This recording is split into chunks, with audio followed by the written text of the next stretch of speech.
Welcome back to my kitchen. Now I'm going to make for you cran-rose parcels, a savory appetizer that's pleasing for anybody. So what we're going to do is we're going to start with 3/4 cup of light Philadelphia cream cheese. What I'm going to do is I'm going to take some rosemary. I love rosemary. Love fresh herbs of any kind, however I can get them, because they just add so much to any dish. So I'm just going to strip the leaves right off of the rosemary. And I'm going to use just about a sprig and a half, not too much because it is quite potent, it's quite strong, so you don't want it to be too much.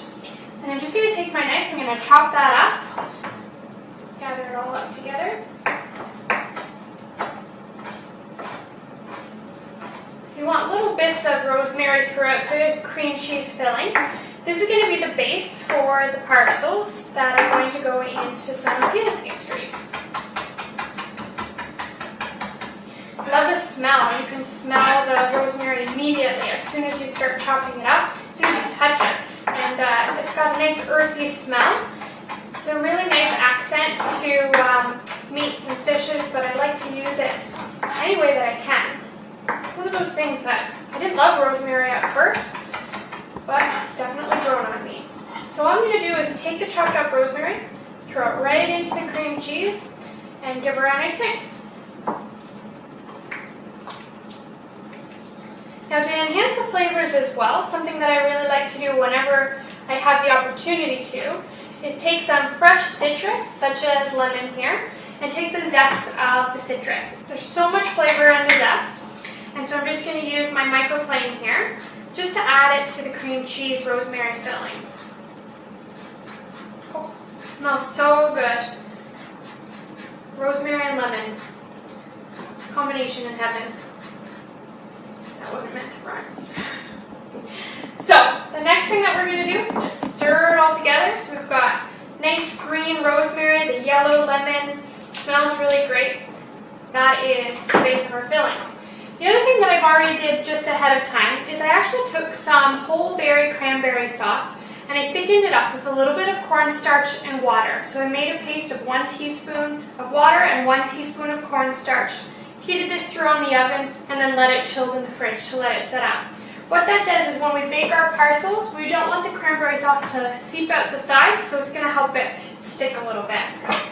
Next thing we're going to do is move right on to the phyllo pastry. I've got it hiding under here under a damp towel just to keep it from drying out. It does dry out quickly. So what I'm going to do is just take one sheet at a time, bring it over to my clean working surface. And I'm going to just brush it with some melted butter that I've gone ahead and done ahead of time. So it'll make a little bit of a mess on my counter, but it's worth it for the effect of the appetizer. And just a little bit of cleaning up. So I'm just going to generously butter it all over. And I'm going to do this just a couple of times. We're going to do at least 3 layers of phyllo pastry. And then just bring on the next. We're done. So what I do now is take a pizza cutter. What I want to do is cut out squares that I'm going to eventually put together. So I'm just going to cut this evenly with my pizza cutter. You can get 4 rectangles. And then what I'm going to do is cut them one more time down each side. So essentially you're going to get 4 squares out of your pastry. And then all I'm going to do is take a little bit of the cream cheese mixture and plop it right in the center of each square. Now I have quite a bit of phyllo dough that comes in the package, so this can make many more appetizers. And you can feed a really good-sized crowd of people with this.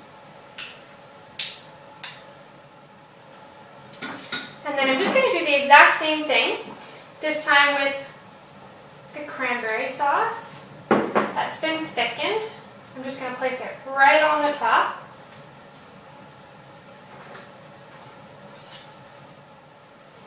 And there we go.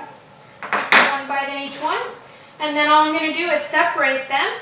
Pull up the corners on each side and and give it a little twist. And that's where you get your parcel from. I'm just going to place them on my baking dish. And these are going to bake in the oven at 400 degrees for approximately 20 minutes. You want to keep your eye on them until they're nice and golden brown. And then we'll give them a try. And now we're back and they're done. They baked in the oven, and like I said, keep an eye on them because they only took 15 minutes as opposed to the 20. So I've plated them up. I used rosemary because that's what's in them. It's always nice to plate with something that shows what's inside the recipe. So let's give them a try and see how they are.